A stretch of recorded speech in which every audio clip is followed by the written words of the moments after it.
kagabi, nagluto ako ng puto kutsinta and ubos siya kagabi na i-deliver ko na. This time, nakapagluto ako kani-kanina lang ng puto flan and I'm going to deliver it maya-maya lang konti. So guys, this is my sideline pag wala akong trabaho and let's go at samahan niyo akong i-deliver ito sa mga may order.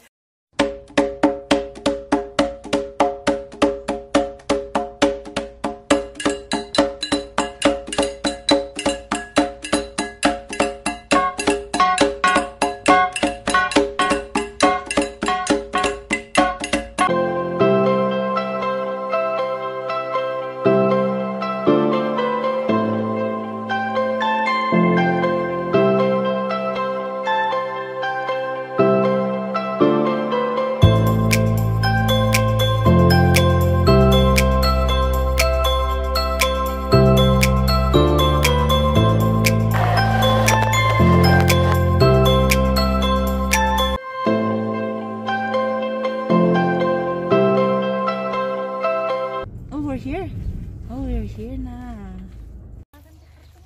Good morning. Apay ka pinandagam ti karton? Muli ang adik. Internet ko ti karton na tunay. Apay ka man yung kaulol yung ti karton mo? Apa panam? Awa. Sirmang sundo kanyam? Kundi pa mag-ilot ang pagbagi mo na. Ang pilpila dyan para sa customer ko. Ang pa na niya yung kastana. Kastiti balay dito yung Korea. Actually, libre na itahan nga mapabangan. Libre. Kamusta tibiyag ante? Mayat? Apa na baka, ano tawan niyo to? Apa na makaawid kayon? Ano tawan niyo to eh? Ano tawan niyo dito Korean? Sangap ni, 10 taon na daman siya niyan sa Pilipinas? Awan. Apa nga ampay? Ano pa yung utang ko? O nganti anak niya, bongga, attorney, soldado, pulis, san ka pa? Urewan mansion mo, basta nakadalamin nga anak niya. Apay tasakam! Apay tasakam! Ibibidyo nga pa sa? Deliver ko yung order na. Ano utang ko? Inayin mo yung utang ko. Uso pa, dapat utang yun eh. Libre ata, o dapat libre na. Sobra pa nagayat ko kanya yo. Ano nga na pa ninalala di? Iso pa, ay kung nilalagip yun, wow. 25 plus 15 utang talaga na tante? Ala, garapit. Mabaling niya kita niya balay yo? Apay, bawa. Kinsana. Nakabigyan niya. Sige, bye-bye. Pangkamin. So yun guys, ang ating unang customer, siya ang aking tita Emma from Apayao. Ayan, at lagi siyang bumibili sa akin and I'm so thankful for that. Yun nga lang, utang.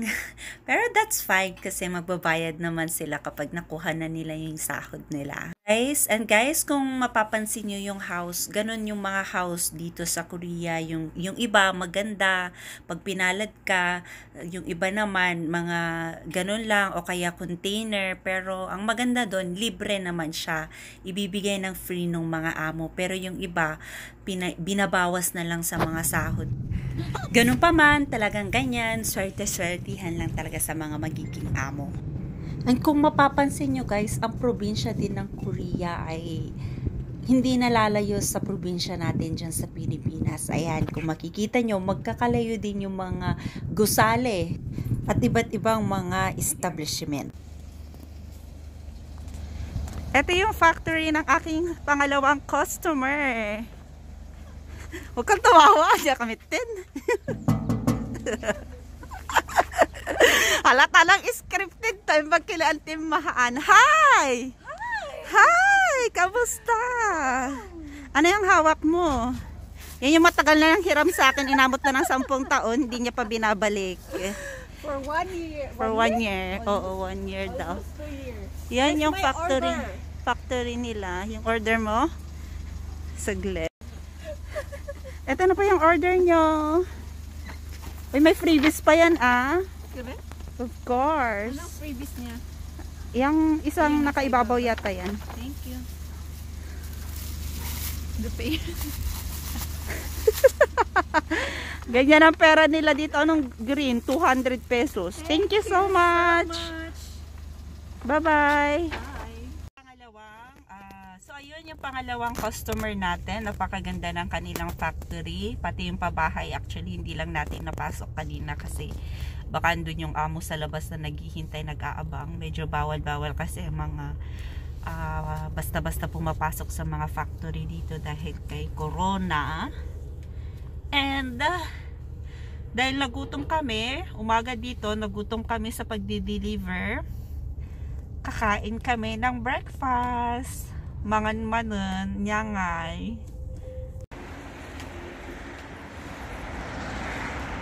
Sundigok. Ang sundigok, yung parang pinunod ng mga gurot. Sunde. Let's see kung open sila dito.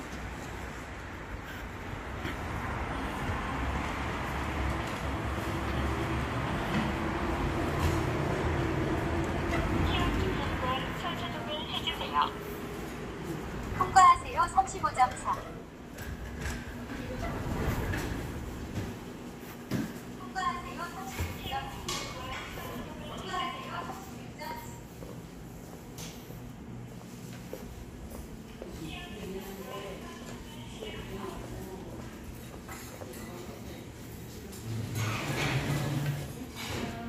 Ang luwang. Kimchi is live. Our order is here.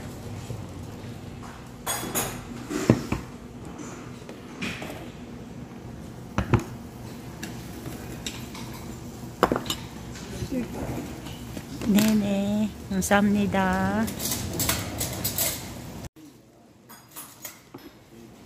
Wow! Pwede palang ipatanggal.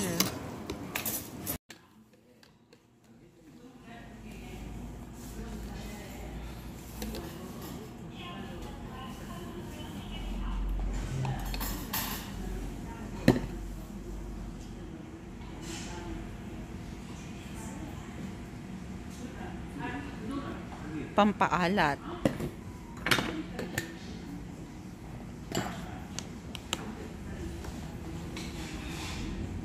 주세요.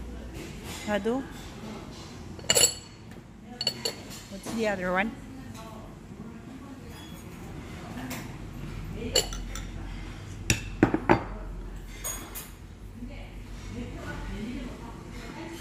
Ito. Hanya paminta data. More. Ang sarap ng kimchi nila. Pati itong radish.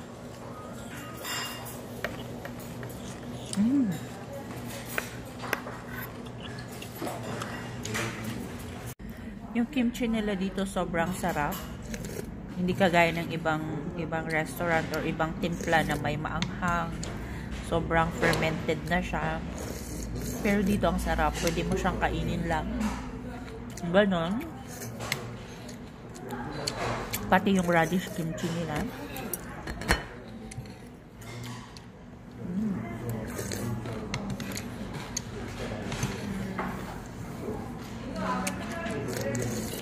Masarap. Pinatanggal namin yung sundae niya kasi may dugo. Hindi naman sa hindi kumakain pero hindi lang curry bells ang dugo. Ayan. Ito yung mga laman niya sa loob. Sobrang malaman. May laman loob. Karne. Masarap to. Para tong soup number 5 ng Pilipinas. Tama ba? Tukate? Hindi ka sure. Masarap ng sabaw niya. Very good sa malamig na panahon. Yun yung kimchi and radish.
laki.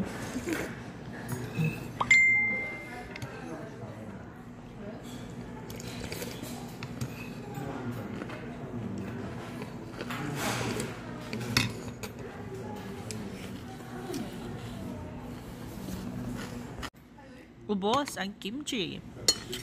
Ang sarap niya.